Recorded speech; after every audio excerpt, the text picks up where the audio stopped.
Well, as Canadian recording artist Colin James said, it's been 5 long years, and indeed it has, since 2010, and life turns electric since the Burlington-based band Finger 11 released a studio album. But for many fans, there's good news, because on July 31st of this year, Finger 11 released their 6th studio album, 5 Crooked Lines, and we welcome to the BS Live Rock Show, Rick JACKETT. How are you? I'm doing very good, very good. Awesome. So my first question, it might be obvious, but 5 years is a long time, and I know that you parted ways with your record label and your drummer and such, but what took so long to get this next record out? You know what? It really was just a matter of, when we sat down to make the record, we had decided, like, there's no real point in rushing this record. There's no real point in just putting a record out so that we can, tour next summer kind of thing. At this point in our career, at this point in everything, we just wanted to make sure the record was special for our sake, as well as for the fans' sake. So we just knew when we went to write this record that it was going to take, it wasn't going to be done until it was done, and we didn't know how long that was going to take. So when we went into the writing process, it just, it was a very natural thing, but it took a little bit longer than we thought it was going to take to get the record to where we wanted it to be before it was released. Now, I mentioned the name 5 Crooked Lines. I think that's an awesome title. Maybe you can explain a little bit behind that title. Yeah, well, the title sort of, it's a song on the record, and the song itself has, the lyrics have their own meaning, and that's Scott's world. But really, 5 Crooked Lines, the way it can be interpreted and it can be interpreted in many different ways, but for me, the interpretation is basically 5 Crooked Lines means, on their own, 5 Crooked Lines are just a bunch of lines, but you put them together and they form a star. And that idea to me is sort of like representative of the band. It's like, as individuals, we're just individuals, but you put us together and we become Finger 11. And it's this kind of thing where, the sum is greater than its parts kind of thing, that kind of mentality. So it's sort of, that's sort of what it means to me, Well, at least it has a meaning. Some titles have no meaning, so.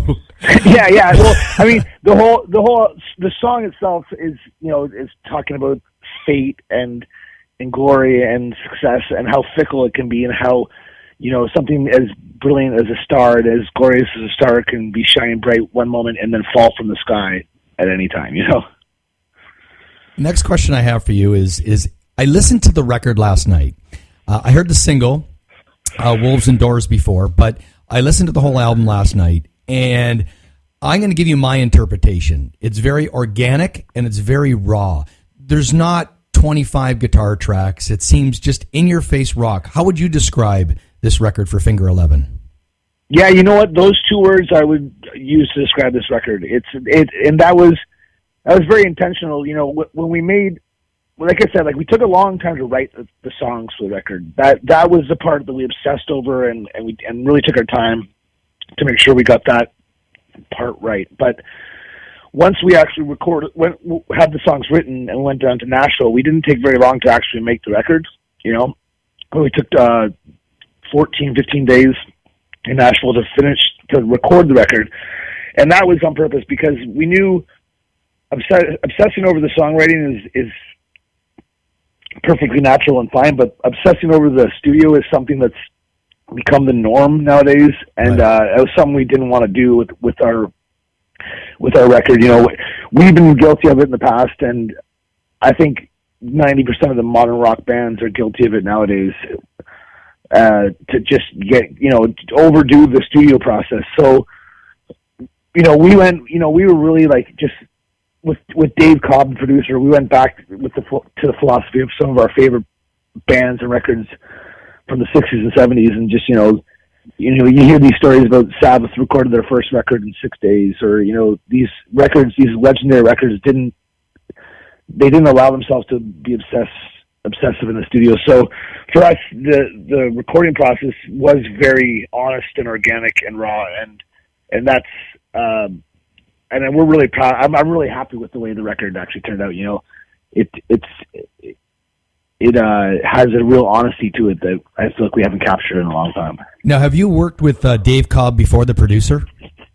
No, not yet. No, this was our first venture with him, and we were fans of him through a lot of his country records. Right. Before we were actually really in love with the Sturgill Simpson record, just as music fans, and then all of a sudden we saw his name come up on the list of potential producers, and that excited the hell out of us.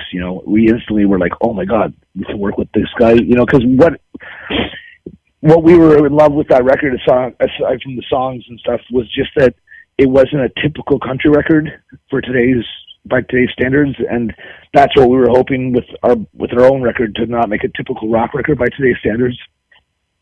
And we knew he had the skill to sort of help us achieve that. I tell you, he worked with the Rival Sons, I believe, yes. And they've got some great work out there. And you know what? The sound, when I listen to the Rival Sons, sounds raw and organic, which is kind of funny, putting those two parallels together. Now, yeah, go ahead. No, I'm just that's definitely a philosophy that he carries that we really enjoy as well. It was a really fun way to make a record. You go down, you sit down to do your part or your take, and you think you're doing a practice run through, and he'd be like, "Okay, we got it." He's like, "I didn't even do it twice. Like, I've only done it once. I wasn't even sure what I was playing." He was like, "Yeah, but listen to it. It's awesome. It's real. It's you got it. Like, don't worry about it." And that kind of thing was like right away just so exciting to be in the studio with that kind of mentality versus the guy who's like, "Well, let's do it 4 more times just to make sure we have it." And he really knew how to capture the spontaneity of the band. Well, what's interesting in that is that you play the riff, and he says, "I like that," and then you say, "Well, I don't even know what the hell I played. I have to go back and learn that again if I'm going to play it live." So, absolutely, yeah. There was definitely that. There was that feeling of once it was done and we were listening back to it, like, what even just happened? But that's to have that feeling about songs that we had taken a long time to write, and to have that feeling about your own band is very exciting. To not be bored of the process by the time it's done. That's usually the case. So. Absolutely, especially when you've been around for 25 years, like Finger 11. Yeah. Well, that was the other thing too. It's funny that it took us our 6th record in to sort of gain the courage and the understanding that like that raw sort of unfiltered sort of recording is probably the real way to go versus making it perfect in the studio. So right. Let's talk about your drummer Chris Powell. Now, is he you hooked up with him in Nashville, right, through Dave Cobb? And yep. I read that within the first 3 hours of you guys working together, you said that's the guy. What was it about his drumming? I'm a drummer. I'd like to know this. What was it about his playing or his attitude or his energy or whatever he did that you guys said, this is the guy we want playing drums on this record? Well, I think a lot of it was just he had a couple of things. Like, first of all, he could hear the riffs for what they were, the guitar riffs, and he didn't. The thing that we loved about him right away is that he would hear a riff and be like, "Oh, this is sort of like the Immigrant Song kind of vibe," and then he'd bring this kind of like old school drumming to it underneath it, and he'd create these amazing rhythms that would work great with riffs versus like hearing a riff and being like, "Oh, this is sort of like Pantera," which I love Pantera, but he brought this kind of old school rock rhythm to it versus like a new school metal rhythm to it. You know what I mean? And that was the thing that we just fell in love with. He a lot of his beats he would lead with his kick drum versus leading with the snare kind of thing. And so for us, he created he would hear in the riffs the rhythms that we would hear as guitar players, but we didn't have the ability to sort of translate because we're not drummers, you know what I mean? Right. So we'd always be like, it sort of goes like this, but he instantly just was like, oh, like he threw his own style underneath the riff, which was amazing. But the coolest thing about him was just his ability to internalize the songs and internalize the just the music. So he would hear it and not have ever heard it before, and then one take through, sort of, it would sound like he didn't know what he was doing. You'd be like, what's he doing? Second take, all of a sudden you'd feel like a pocket sort of form. Right. And then the third take, he'd be like, all right, I got it now, let's do it. And then the third take would be the take that made it on the record. And he would have this incredible energy an understanding of the music and the songs that was just so instant that it was extremely exciting to sort of witness in the studio. So now is Chris touring with you or no? No, he was just on the record. Okay, that's kind of what I thought. We have he's a very like Nashville-based drummer. You know, he doesn't do a lot of touring. I think the only band he tours with a few bands, but for the most part, his gig is at home playing on records. And the coolest thing is that he's predominantly a country session guy. So he most of his records that he's played on were country records, and when we hooked up for this gig, he was so excited because he was like, man, I have so many of these rock chops. I never get a chance to play, you know? Right. He's like, I love rock drumming, but I mainly do country records. So he would come out of every single song, every single take, just like dripping with sweat with a mitt full of broken sticks because he just was going for it. He was bringing everything, putting it all on the table because he didn't get a chance to do many rock records. So it was really fun to watch him record. Now, did he listen to or know Finger 11 beforehand? Do you know, or? I think he was aware and familiar with the band, but I think that was also part of like our strategy with Dave and with Chris was like, don't like whatever we've done in the past. It doesn't apply to this record. This record's its own entity, and we're trying to turn a corner here. So there wasn't that, you know, pressure on him, or even the less he knew, the better. It was more about the moment in time. This record. So you guys started touring before the record came out, right? And I think it's ironic, maybe or maybe not, that your first show back was the Burlington Sound of Music on June the 6th of this year. And you went on tour. I can't believe you played 18 dates already in July, let alone a few in June and in August. I mean, how's the record been received out there? Oh, it's been awesome. You know, like we had that the Burlington thing was a really fun way to come back and play because we'd done a handful of dates over the last couple of years, but for the most part, we had told our agent and our management, you know, just don't even look for gigs because we're making this record, you know, and so we really hadn't been on the road, and to come back and play Burlington was awesome because what a fun way to sort of come back on the scene and play new songs. But for us, we were having these big debates within the band about like how much of the new stuff we should play versus how much of the old stuff. And, right.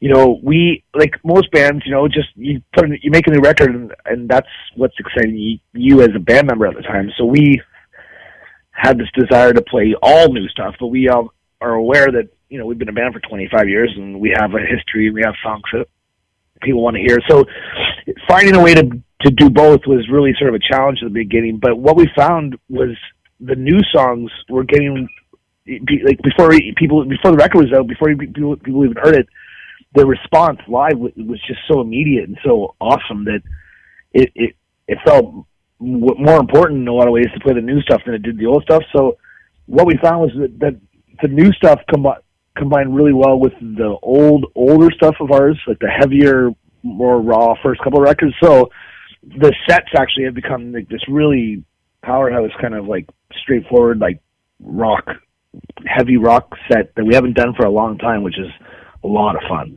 Until you play one thing and then goes to hell, right? Yeah, exactly. Well, you know, even the crowd and us, we all need that break. We all need that breather. Yeah. I'm just like, okay. But you know what? One thing's such a fun song to play because it's such a sing-along that, you know, yes. I think people don't even, I think by the time we play one thing, the majority of the audience is like, oh yeah, they do this song, because it's very different from what we've played in the set. But my favorite thing with that song is you look at the crowd and everybody just loves singing along to that song. And then the best is the guy who was like dragged there because his girlfriend wanted to come to the concert. He's got his arms crossed and he's sort of like pissed to be there, but he starts singing along by the end of that song. He can't help himself, you know. I don't think a lot of times they're aware that they're singing, but right. It's a lot of fun. Like that song just sort of seems to like infect you kind of way. All right, we're talking to Rick Jackett from the band Finger 11. They have a brand new record out, 5 Crooked Lines. Just a few more questions for you. Bobby Rock, who is my partner here at BS Live Rocks, he had to head out, but he gave me a list of questions. I'm not going to ask you all of them, but a couple of them I think are pretty cool. And one thing he wants to know was, coming from a band that's been around for a long time, and the music industry has changed so much since, you started 25